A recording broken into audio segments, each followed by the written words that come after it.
असल में मैं जैसा कि आप लोगों को वीडियो शेयर करता हूं कि यूनानी का जो चश्मा है, हम इस दर्सगाह में हजरत जब कोई हमारी दर्सगाह में आता है और जब हम बैत करते हैं किसी को, तो हम बैत नहीं कर रहे, ये हकीम जालिनूस बैत कर रहे हैं, हिप्पोक्रेट्स बैत कर रहे हैं आपको, और बू अली सीना बैत कर रहे हैं आपको।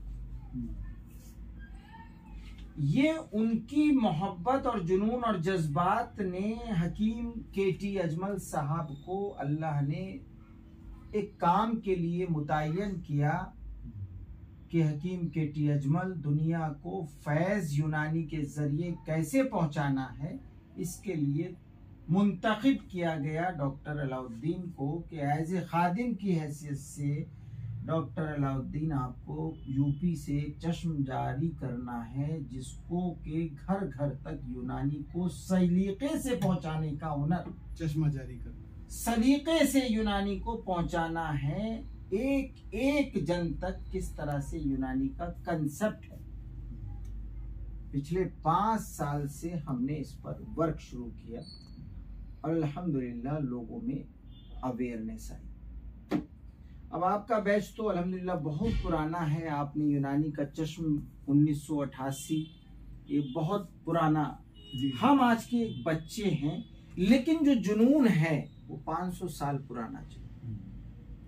आने वाले वक्त में यूनानी को सलीके से अगर नहीं पहुंचाया गया तो हम सब खत्म हो जाएंगे। समाज में कैंसर इतना बढ़ जाएगा कि समाज में जीना लोगों का मरहल जैसे हो रहा है वो और बुरी तरह हो जाएगा। उठो यूनानी, जागो यूनानी, और समझो हेल्थ वर्कर की लिस्ट से बाहर निकलो और यूनानी के कंसेप्ट को जन जन तक पहुंचाओ। वो क्या है कि वो यही है जो 4 चीजें तुम्हें पढ़ाई जा रही हैं, उस पर गौर और फिक्र करो। ये अल्लाह ने आपको भेजा और जैसे ही आप अंदर आए आपकी कैफियत बदल गई। बाहर थे तो कैफियत और थी, अंदर आए तो आपकी क्या नजर आया आपको इस कैफियत में, हम आपसे जानना चाह रहे हैं आपकी ज़बानी। बहुत अच्छा महसूस हुआ और एक तरह से कहना चाहिए कि ये तिब्बे यूनानी के सिलसिले में एक साजिश के तहत इसको पिछाड़ा गया, एलोपैथिक को बढ़ावा दिया गया। तो ये है कि शो में ये आता है, आमतौर से लोग महसूस करते हैं कि जो इलाज एलोपैथिक में है यूनानी में वो नहीं है, शो करते हैं। ये ऐसा प्रचार गोया कि ऐसा सही किया, प्रचार डोमिनेंट किया गया। लेकिन मैं ये समझता हूँ, मैं बहुत ज्यादा इसमें लिप्त नहीं रहा, मेरी फील्ड दूसरी रही, मेरे नाम के साथ कारी का लफ्ज जुड़ा हुआ है, तो मैं उस लाइन में ज्यादा रहा। लेकिन ये हमेशा महसूस करता रहा कि बहुत से इलाज ऐसे हैं यूनानी में जो दूसरी किसी पैथी में है ही नहीं।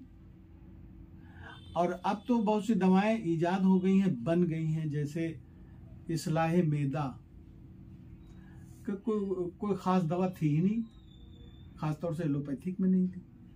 कुव्वते बाह के सिलसिले में एलोपैथिक में पहले नहीं थी। अब तो खैर दवाएं बहुत सी आ गई हैं मार्केट में, लेकिन वो भी जो दवाएं आई हैं वो वक्ती, मैं समझता हूँ काम करती हैं, एक सिम्टोमेटिक है। हाँ, जैसे ये है कि बुखार है किसी शख्स को, तो बुखार तो एक अलामत है, एक सिंबल है, उसके पीछे का रीजन क्या है ये नहीं है। एलोपैथी में तो ये बुखार है, बुखार की एक टेबलेट दी गई, सरदर्द है एक टेबलेट सरदर्द की दे दी गई, लेकिन उसके पीछे का रीजन नहीं खत्म होता है। जो मैं समझता हूँ कि तिब्बे यूनानी में उसके रीजन को देखा जाता है, उसकी वजह, उसके पीछे क्या है, उसको खत्म करने की कोशिश करते। तो ये है कि जो मर्ज होता है वो बुनियाद से खत्म होता है इंशाअल्लाह। हम लोग मिलकर इस पर काम करेंगे तो अल्लाह चाहे इसमें हमें बहुत कामयाबी